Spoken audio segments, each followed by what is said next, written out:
Good afternoon, everyone.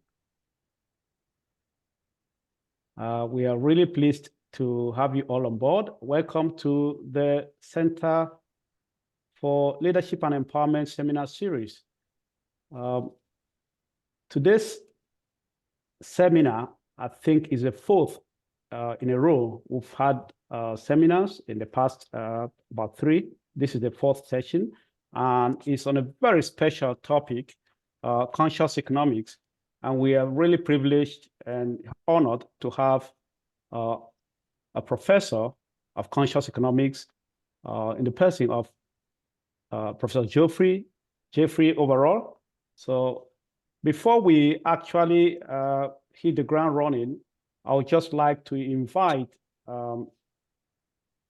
Professor Kristen Harrison, who is the Center Director, to just give us a word of introduction, or just a welcome word, so to speak. Yeah, over to you.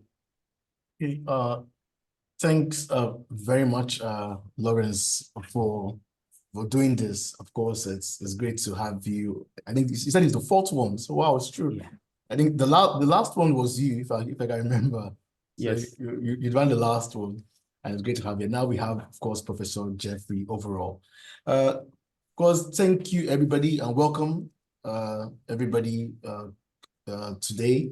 I think yesterday we had our official and formal launch of the center, and I would have to say it was great for those of you that came. It was great to see a lot of people, the Vice Chancellor, a lot of people were there, and it just shows you what the center is doing. And it's privileged to be leading the center going forward. We have fabulous people in the team. Of course, one of them is Lawrence here as well. But the major thing clearly is that today we have Professor Jeffrey Overall, and it's great to have Professor Jeffrey. I know it has been a while. We've been trying to get Professor Jeffrey, and now finally today we have him. And one thing I like about Professor Jeffrey, was that picture. The picture was so nice, isn't it? With a heart, and that picture was something else. So okay, yes, we're trying to push that on social media and all that, but of course we are here today, so it's great to have you here. And of course, going forward, it's the whole idea of the intent of the center is trying to lead and empower people. And we strongly believe that based on what you're saying, especially on conscious economics, that will be very useful going forward. So thanks everybody for attending, and I'm sure you're going to have a very valuable time and a very nice experience on conscious economics today. So thank you. Thank you very much, Professor Kristen Harrison, for the warm welcome and introduction. Right, before I hand over to Professor Jeffrey Overall to take us on his journey on conscious economics, I would just like to say a few words about Professor Jeffrey Overall. So Professor Jeffrey Overall is Professor of Conscious Economics and Entrepreneurship. He studies the links between consciousness and mental health, optimum performance, increased productivity, sustainability, business ethics, financial performance, wakefulness, mysticism, and spirituality. With his expertise in strategic management, he has also studied the causes of entrepreneurial and organizational success and failure. He has about 50 publications, with 25 of these in peer-reviewed academic journals. He is the author of Capitalist Buddha, Waking Up to Conscious Economics, that is available on Amazon, and you can as well access that through different platforms. Dr. Overall has been an academic for over a decade. He is a tenured professor. He was a tenured professor at the Ontario Tech University in Canada. Before that, he had professorships at Nipissing University in Canada, Ryerson University in Canada, and Leibniz University, Hanover in Germany. He taught at St. Petersburg Polytechnic University in Russia and the University of Bradford School of Management in the United Kingdom. He has over 25 years of experience working directly with entrepreneurs within startups, incubators, and SMEs across various sectors and countries. He is the president and co-founder of the Global Institute for Conscious Economics, a forum dedicated to awakening business leaders to the benefits of consciousness. He has consulted on various research projects, including the government of Canada through the Ministry of Women and Gender Equality, the National Health Service in the UK, and the Boston Consulting Group, among others. Without further ado, please join me to welcome Professor Jeffrey Oberol to the virtual stage. Thank you very much. Thank you very much for the warm welcome. I'm very grateful to be here. I'm grateful for all of you, to the center, to Lawrence for inviting me to speak today. I also just want to acknowledge a contextual situation is that I'm in Canada and we had some snow last night and this morning, and my contractor decided to arrive right now. So if you hear some machinery in the background, that's what it is. Hopefully it's not too much of a distortion. And I'm also wondering if I have the ability to share my screen. Yes, you do. Okay, perfect. So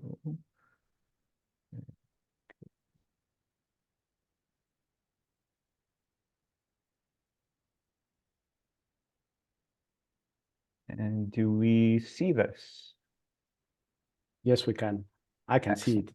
I'm sure Perfect. others will be able to see that as well. Yes. Awesome. Thank you very much. Okay, so the outline of my talk today on conscious economics is to first talk about what conscious economics is, ground this in the historical roots of where some of these philosophies emerge from, and then I'm going to present a problem that's been plaguing our society for many years, and people are starting to be willing to accept and talk about it a little bit more, and that is the mental health crisis, and talk about the solution, which I believe is the role of conscious economics.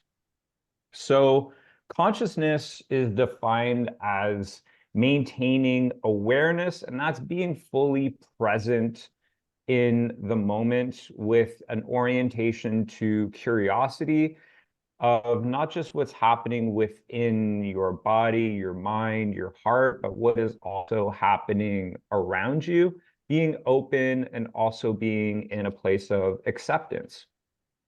And consciousness has really been intrinsic to most of our organized religions on the planet, as well as ancient indigenous wisdom, Eastern philosophical traditions such as Buddhism, Taoism, indigenous practices, as well as yoga for thousands of years. And within the past century, many of these ancient conversations have started to enter the scientific discourse and lexicon.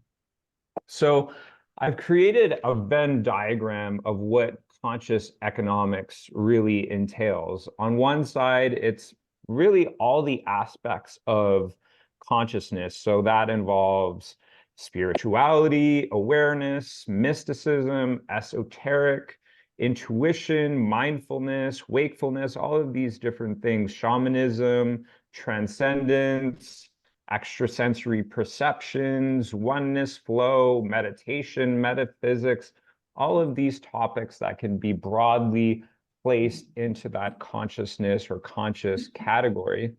And on the other side, in the economic space, is really our socioeconomic system, our politics, our business, our culture, prosperity, sustainability, wealth, profit, capitalism, strategy, entrepreneurship, global trade, finance, and where they intersect is in conscious economics.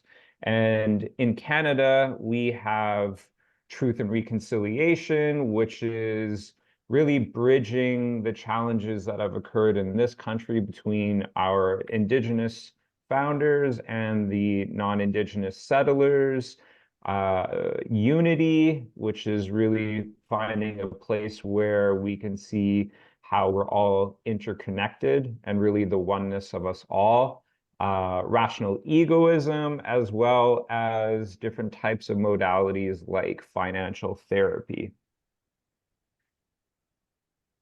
And really, conscious economics is just the link between being mindful of one's thoughts, actions, and well-being, i.e. consciousness, and economic prosperity. So it really leads to the sustainability of people it really leads to sustainability as people become more mindful of the long-term repercussions of their actions and their behaviors. And I define this in terms of karma, which I'll get into in a moment, reincarnation, and I'll talk a little bit about that, as well as genetics. In terms of reincarnation, although this is a topic that is in certain areas of academia and scientific inquiry, there is some compelling evidence to suggest that there is reincarnation. And karma involves the cause and effect of all actions. So really, it's all actions and the energy associated with them have a corresponding reaction, which ultimately achieves balance and harmony, which has been discussed in various Eastern religions like Taoism, and it has been suggested to be a universal law. And according to reincarnation, following the beliefs of various Eastern and Western indigenous spiritual traditions and various empirical investigations, there is compelling empirical evidence to suggest that the soul is infinite and individuals reincarnate to learn lessons, evolve, and balance their karma. In this vein, if someone mistreats another in this life, karma is created and they may be required to address this karma in a future life. In terms of genes, when individuals are acting in their long-term self-interest, they are protecting the socioeconomic environment for their future kin. And if they act in ways that are not in their long-term self-interest, these behaviors will likely be emulated in society, which will then in turn be harmful for their future kin. Therefore, when individuals are acting in their long-term self-interest, they are not just considering this life, but also the prospect for future lives as well. And in this way, people are discouraged from harming others to advance their own ends, as they will be required to address this karma in a future life. So in relation to some of the empirical work, in his particular studies, Dr. Brian Weiss, who is a well-published scientific researcher and decorated psychologist who graduated from Columbia University, received his medical doctorate from Yale University, interned at the New York University Bellevue Medical Center, and was professor at the Yale Medical School, as well as chief psychiatrist at a large university affiliated hospital in Miami, was able to treat his patient not only to heal the traumas that have occurred in this life, but also those from previous lives. So initially, as a staunch empiricist, Dr. Weiss distrusted all information that could not be validated empirically using traditional scientific methods. This Newtonian position of empiricism changed when he encountered his patient, Catherine. And in working with Catherine, responding to conventional forms of psychotherapy for a year and a half, Dr. Weiss used hypnosis and found that in a series of trances, She remembered past lives that Dr. Weiss proved to be contributing factors to her current mental health issues. And I'll read a quote from Dr. Weiss that describes his interactions.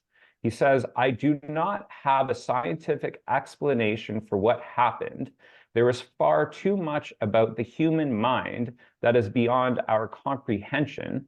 Perhaps under hypnosis, Catherine was able to focus on the part of her subconscious mind that stored actual past life memories, or perhaps she had tapped into what the psychoanalyst Carl Jung termed the collective unconscious, the energy source that surrounds us and contains the memories of the entire human race. Scientists are beginning to seek these answers. We as a society have much to gain from research into the mysteries of the mind, the soul, the continuation of life after death, and the influence of our past life experiences on our present behavior. Obviously, the ramifications are limitless, particularly in the fields of medicine, psychiatry, theology, and philosophy." So the reason why I presented that the way I did is because a lot of these conversations aren't typically brought into the academic space. And for those that are well-esteemed and respected members of various fields embark on research in this particular domain, I find that, at least for me, it's important to acknowledge their scientific background, their empiricism, and to highlight that before we go down roads that we typically haven't been comfortable walking down, which are those that involve things like mysticism or various aspects of spirituality, and in many aspects that can't necessarily be proven using the technology that we have today or our five senses. So the scientific roots of consciousness can be found in a lot of the work that has been done by Carl Jung, who argued that there is a collective energetic field known as divine consciousness that all humans at some profound level are connected to and can access by expanding their level of conscious awareness. Jung's divine consciousness is actually rooted in Einstein's theory of relativity and his theory of the unified field. And in this theory, Einstein proposed that all beings are connected. Recent discoveries in the quantum physics realm, as well as in chaos theory, show that the space between all things is not empty, but rather full of energetic particles that form a field. Other scientists have built on this theory and argued that there is a medium of energy exchange between the physical world, which is things that can be seen and measured, as well as divine consciousness, which are things that can't necessarily be seen with our five contemporary senses. And the interconnectivity of all things and divine consciousness has been discussed among various Eastern and indigenous traditions for millennia. In the Far East, Jung's divine consciousness is called Chi. In India, it's called Prana. In Japan, they call it Ramut. Tribes in New Guinea call it Imunu. Some African tribes call it Quath and People. The Upanishads call it Brahman, the Christians call it Holy Spirit and life force, and the yogic traditions have called it Kundalini. So in terms of the work in this particular space within the empiricism, there is a growing body of empirical evidence to suggest that human consciousness is non-local, not confined to specific points in space, such as brains and bodies. Using near-death experiences, Radin has shown evidence of non-local consciousness, and William James has also provided evidence of mediumship. And over 125 years, scientists have been demonstrating empirical evidence of clairvoyancy, telepathy, and mediumship.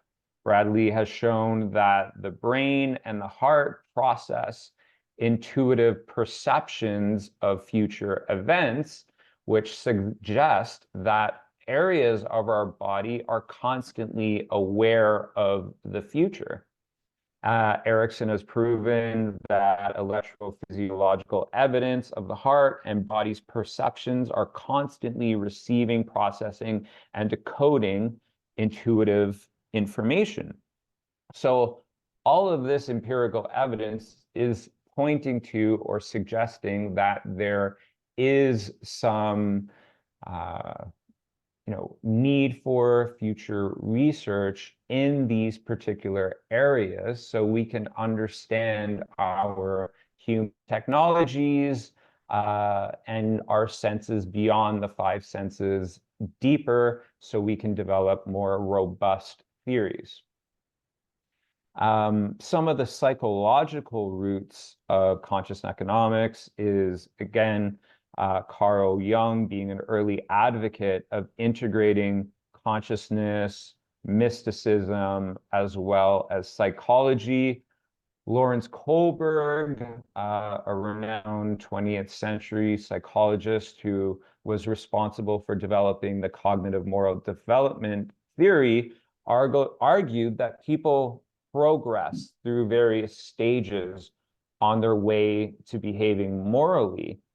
And in the last stage, Kohlberg suggested that people are in a state of enlightenment.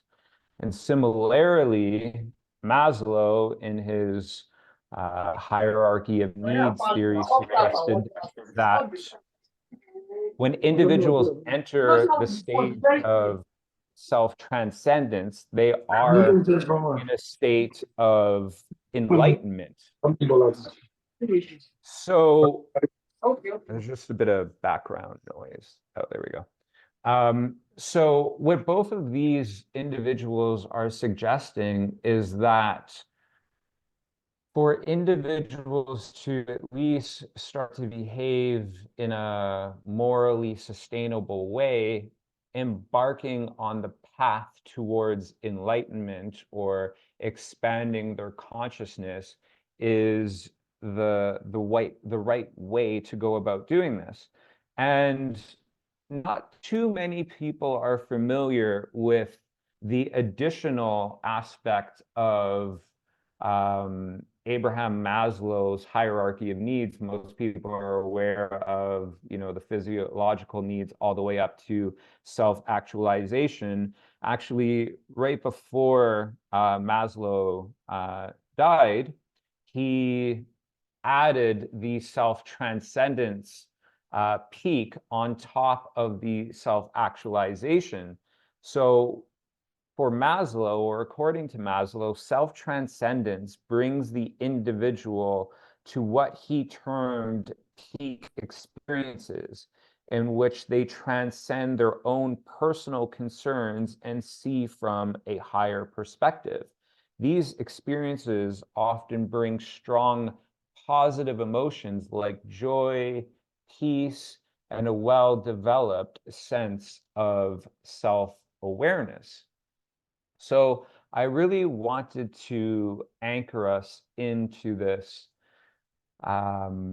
space around the roots of consciousness, consciousness expansion, some of the empirical work that has been done in this space. And now I want to shift gears slightly to talk about mental health in our society. So within our current socioeconomic context, at least in North America, Western Europe, as well as Great Britain, there's this constant pressure to grow.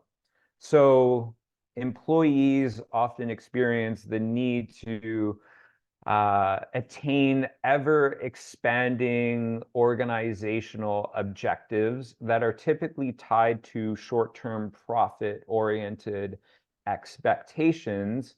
And as a result of the ongoing, seemingly unabated pressure, employees are expected to take on more tasks, they're expected to work longer hours, and they are often expected to work faster.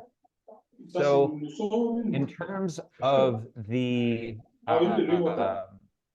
how things were operating in our society prior to the pandemic, at least in my country, in Canada, there were 500,000 Canadians that would call into work sick.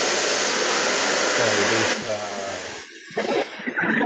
I think Emmanuel would be beneficial if they muted themselves. Emmanuel, can you mute yourself, please? I think Lawrence, you can mute everybody. Sorry for that. Yeah, I'm just trying to mute Emmanuel.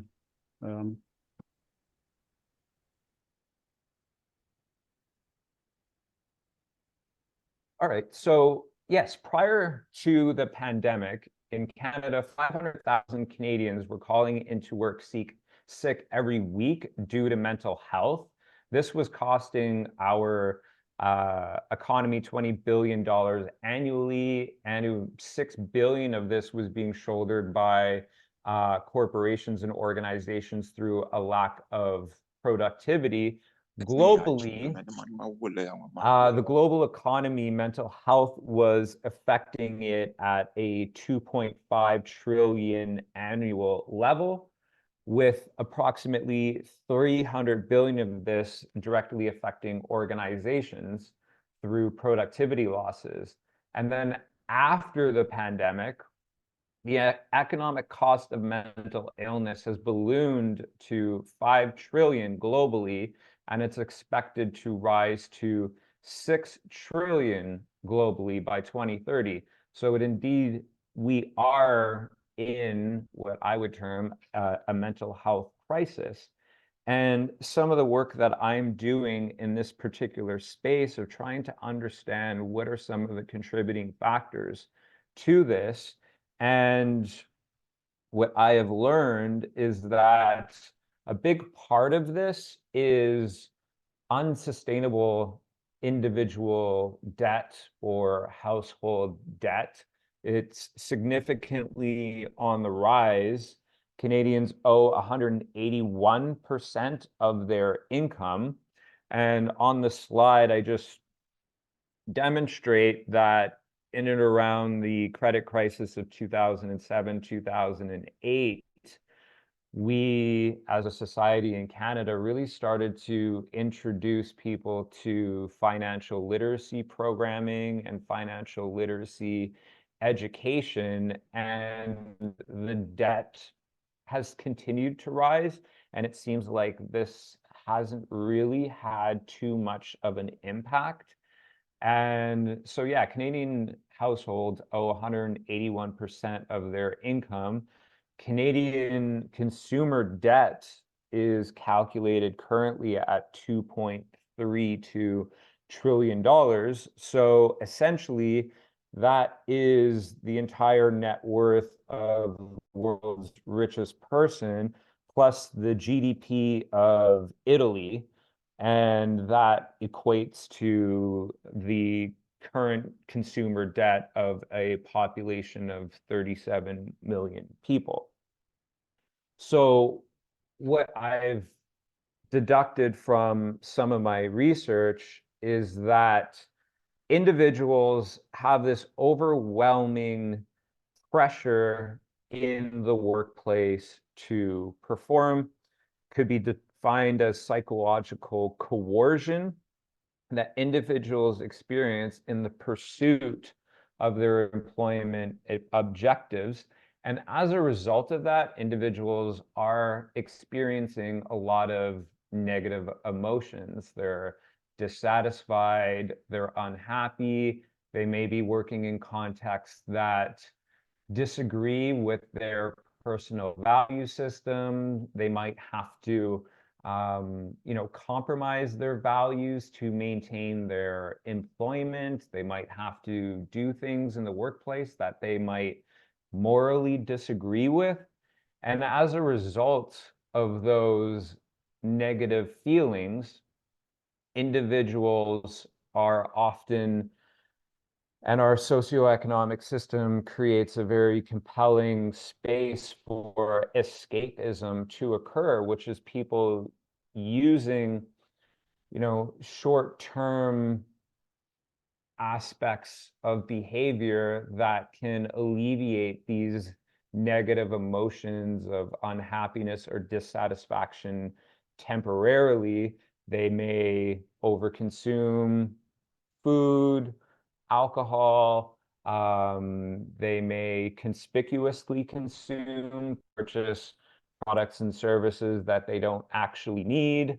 And, I just put it out to the attendees today and just reflect on your own, is that when you're, maybe having a bad day, had something happen to you at work, maybe you had an unpleasant interaction with a coworker, a loved one, a spouse, a friend, or any of, we're just a random person on the street.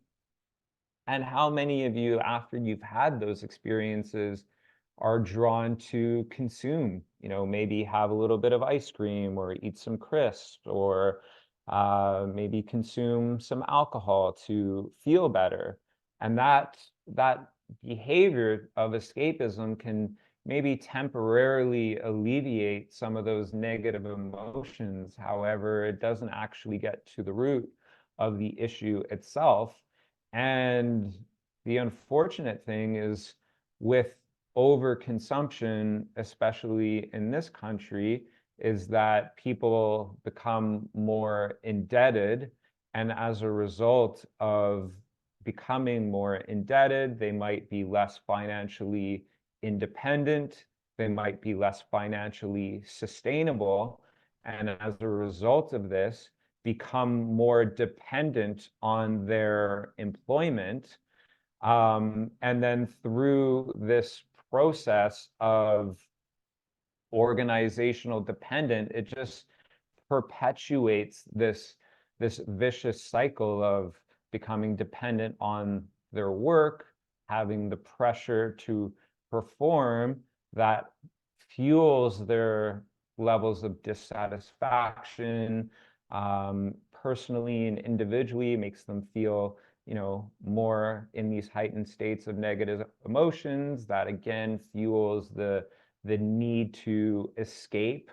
And this just is a perpetual experience that people often continue to endure. So shifting gears again is presenting that particular issue of our context and our socioeconomic system that not all people experience, but a lot of people, at least in North American society, are encountering. So what some of the research is suggesting in terms of mindfulness and mental health is that there has been some compelling evidence to suggest that over a long-term basis, mindfulness practices and there's various different modalities, yoga, meditation, various types of breathing exercises, indigenous practices, have led to positive improvements in mental health. And medical practitioners, from their observations, are starting to see that patients can help to address their deep-rooted senses of stress and trauma and anxiety. And as a result of this, medical practitioners are starting to prescribe mindfulness or consciousness expanding practices in their treatment programs of using, Western pharmacology, medicinal practices, and they're starting to also suggest using some consciousness expansion as well as Eastern practices as well to address some of the roots of these potential illnesses. So when people are experiencing stress from the workplace or feeling that discomfort, instead of being drawn to those short-term pulls towards escapism, mindfulness practices have been suggested, and they've been shown to be quite helpful. So from some of the research that I've been exposed to is that, how often should individuals practice mindfulness or consciousness expansion? And what has been shown is that doing it for a minimum of 3 times a week for 20 minutes each session has shown over a 6-month period has yielded significant mind-body connection benefits. So not just the mental health, but also physical health. And this has not only just from a mind-body, mental health, physical body perspective, it has also led to changes in the brain. So there's improvements in attentional performance. So people are able to focus more effectively. They have greater cognitive flexibility. So they're developing a thicker prefrontal cortex, which in turn helps them to make better decisions. So very broadly speaking, the benefits of consciousness or consciousness expansion, they broaden our state of awareness. They improve our empathy, not just for ourselves, but for other people, improve our mind-body connection. It's been shown to improve various health issues, and I list some of these here: chronic pain, heart disease, diabetes, some cancer-related mood disturbances, has profound improvements on our mental health. It increases our resilience, our well-being, and it enables us to access areas of the brain that we might not normally have access to. So what does conscious economics look like in practice? So what can managers do? What can organizations do? How can they integrate consciousness expansion or mindfulness within their organizational contexts? So they can incentivize their labor force through employee assistance programming. They can offer their staff access to various types of tools. There's many digital programs that are available, applications that can be utilized for employees. They can integrate consciousness and conscious economics through the core of their business, through their value systems, within their workspaces, within their organizational culture. They can invite in corporate practitioners.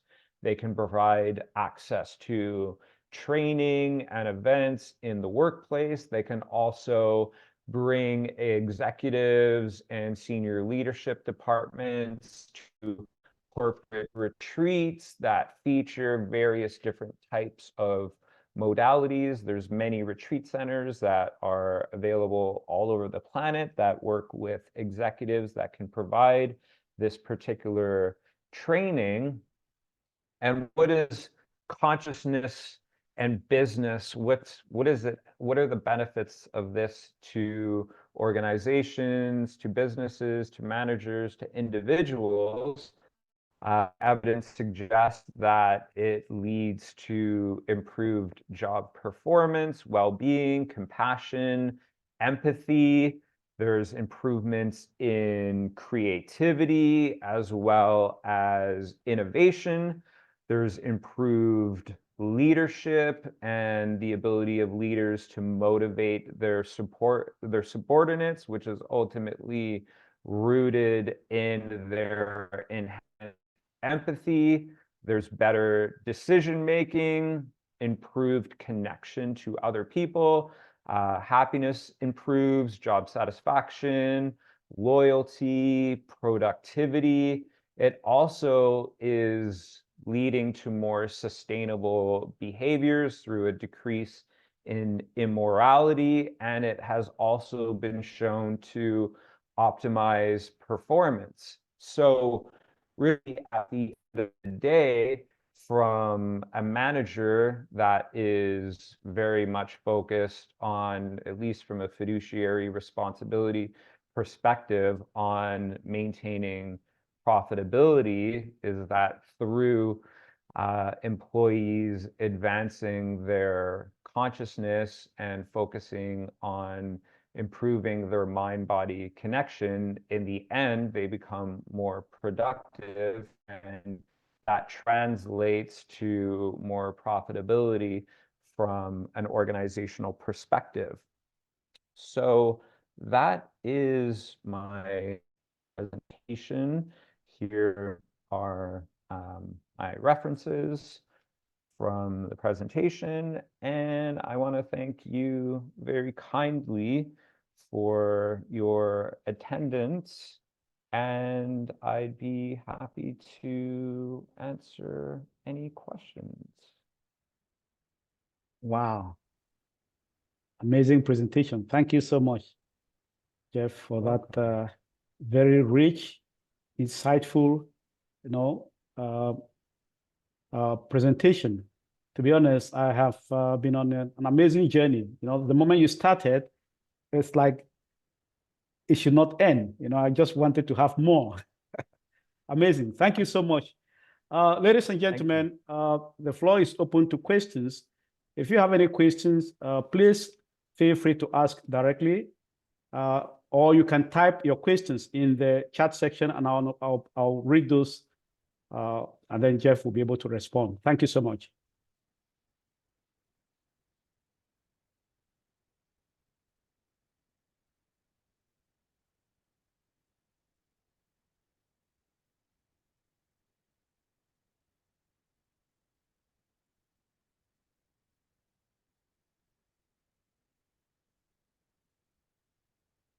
Definitely want to acknowledge that I covered a lot of ground.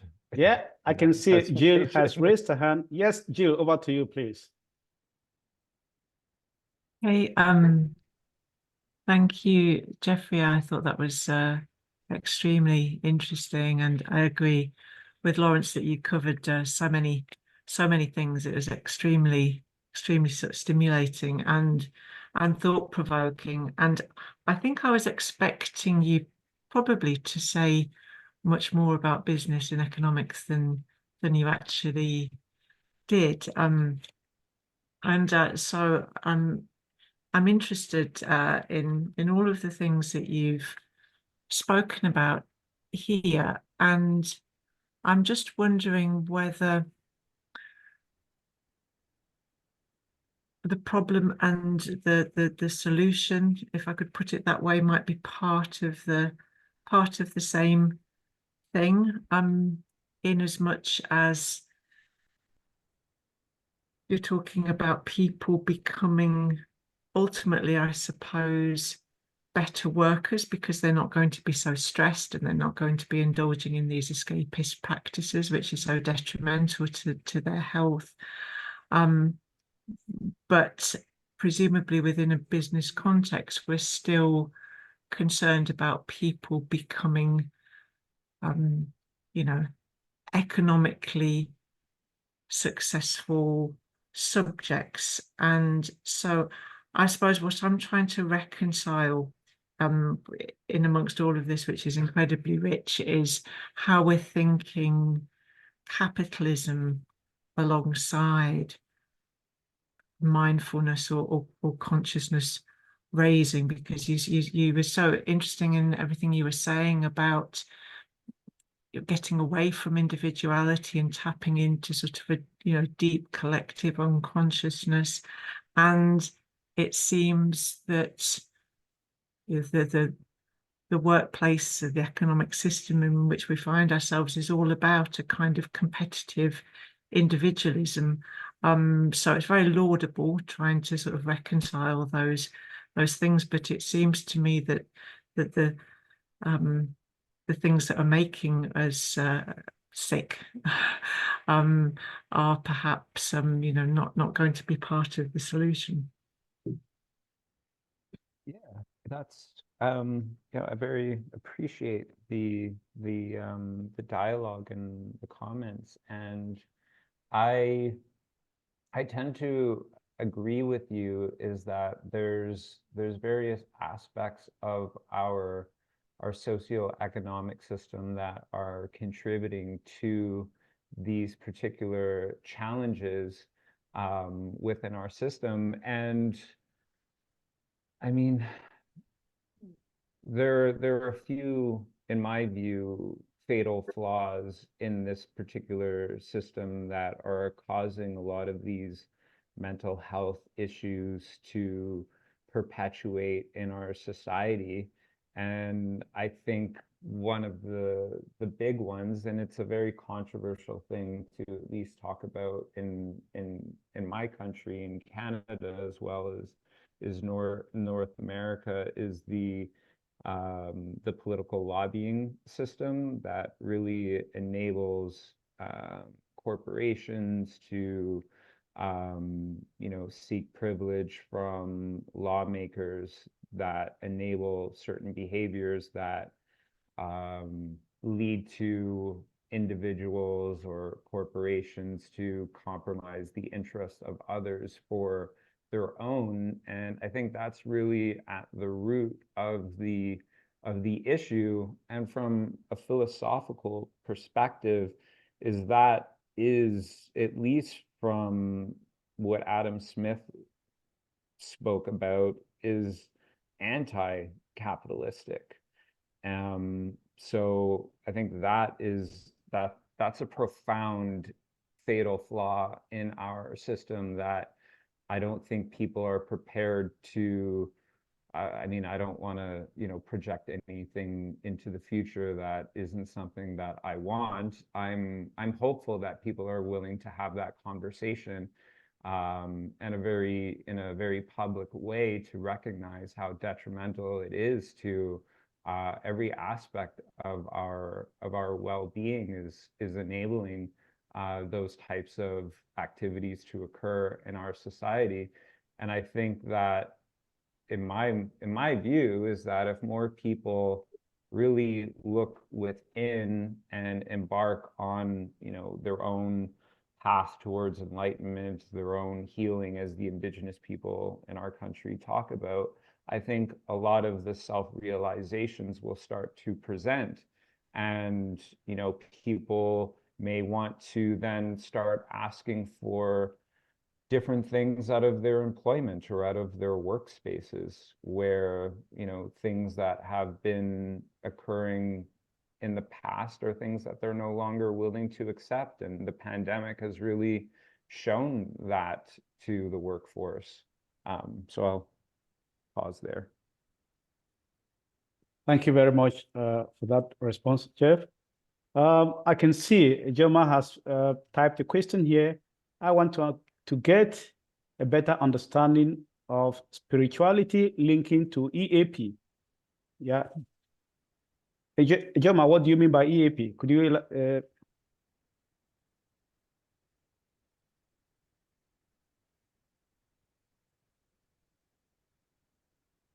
It might be employee assistance programs. Yeah. I think that should be, yeah.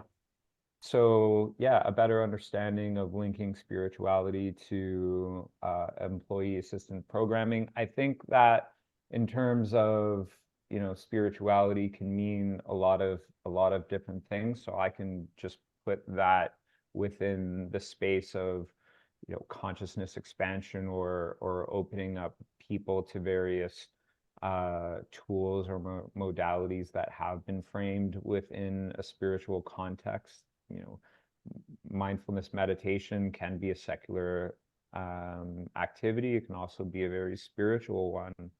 So I think that there are some programs that are available that incentivize employees to, you know, focus on maybe meditating or doing yoga on a daily basis. And if they're using, let's say, a particular app that is provided by their employer, and if they're, you know, spending so many hours on a monthly basis, they will generate credits that then can be in turn used for various different, you know, benefits that might be available to them. They might be able to get access to, you know, gift cards or different things like that, because employers recognize that, you know, individuals that meditate tend to be healthier long term. Their mental health tends to improve,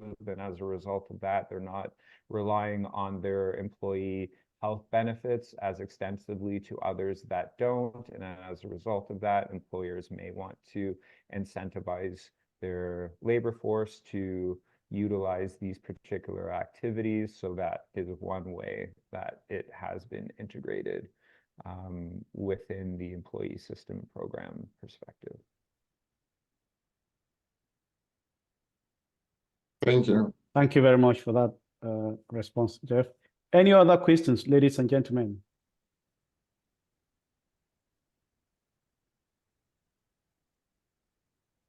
I think, thank you very much, Jeffrey and Lauren. I just went to me, it's more like it's a personal thing, the motivation. Like, why did you go so deep into this?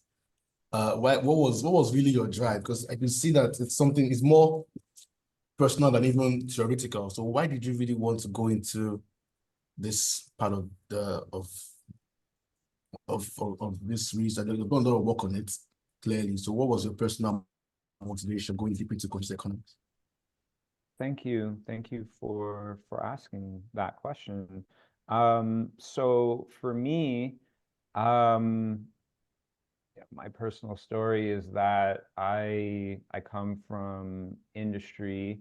I've been an entrepreneur, and in the entrepreneur, you know, community, it's actually revered to work unsustainable hours, and it's revered. So I was working, you know, 60, 65 hours a week, sometimes 70 hours a week. And I did this for a decade. I went to school full time, and I was a full-time student through all of my degrees.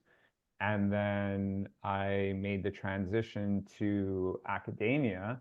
And in order to get a tenure track position in my country, and eventually tenure, it's through publications.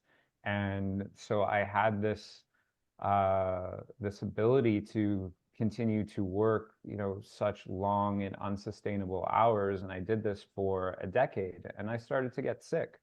My body was starting to let me know that this wasn't healthy and this wasn't working. And I didn't understand my, you know, my body and how to communicate with it. I was never taught that. I wasn't properly taught how to use my own technology. And then yeah, I got sick. I got Lyme disease, and then I got thyroid disease, and I was continuing to work unsustainably. And as I aged, it was no longer possible, and I was hospitalized. I almost died, and you know, had a severe burnout, and recognized that through that process, I had my own, I'll call a spiritual awakening, and I recognized a lot of aspects of my own journey as a human being. I experienced senses that were beyond my 5 traditional senses. And as an academic, I wanted to know what happened to me. So I focused all of my research attention on studying consciousness expansion, wakefulness, near-death experiences, and just so I could really understand what I had experienced. And through my experiences, I started to see it in colleagues, in society around me. And I wanted to make a contribution and try to help people so that they don't have to experience the painful things that I had to. Thank you so much, Jeffrey, for sharing that. Of course, your personal journey with us. It's touching as well.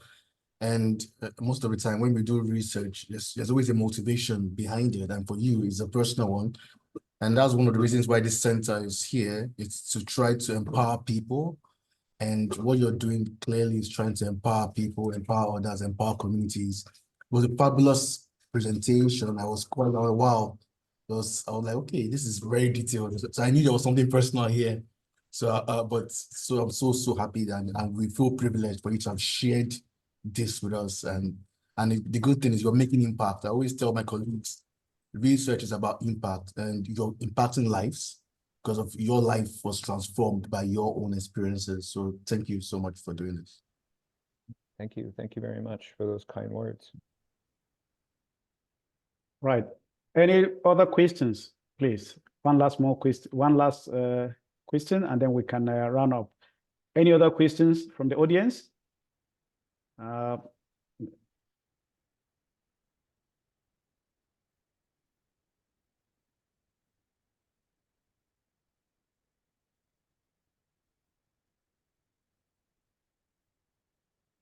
Right.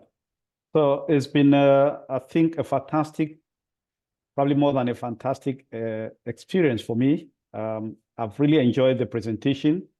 And I think I've learned a great deal from this talk, about spirituality, about conscious economics, the different facets, the different strands, that relate to this subject, have been quite revealing and insightful.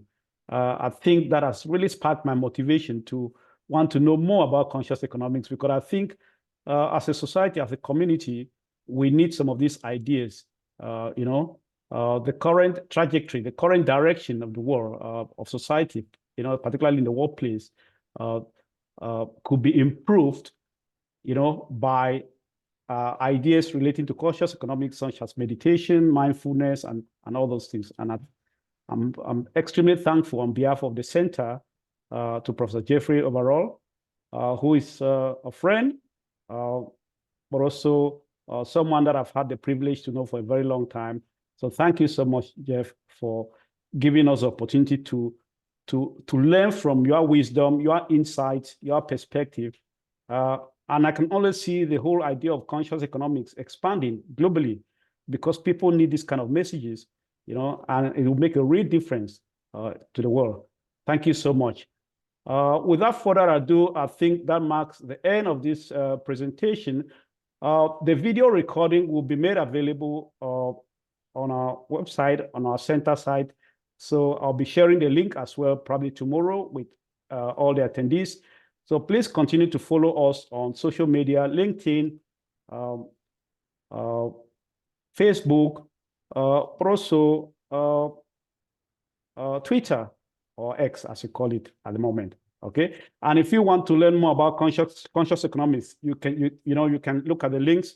I'm sure the slides will be shared with all the attendees, so you can read more about this particular subject, which I think is timely, given a particular, you know, development in the world today. Thank you so much, Jeff. Thank you so much. Right. So I'm going to stop recording and we'll wrap up for the day. Thank you, everyone. Thanks to all the participants for making this a very special session. Thank you all. And bye for now. And I also I want to thank the center too for holding this. Thank you, everyone.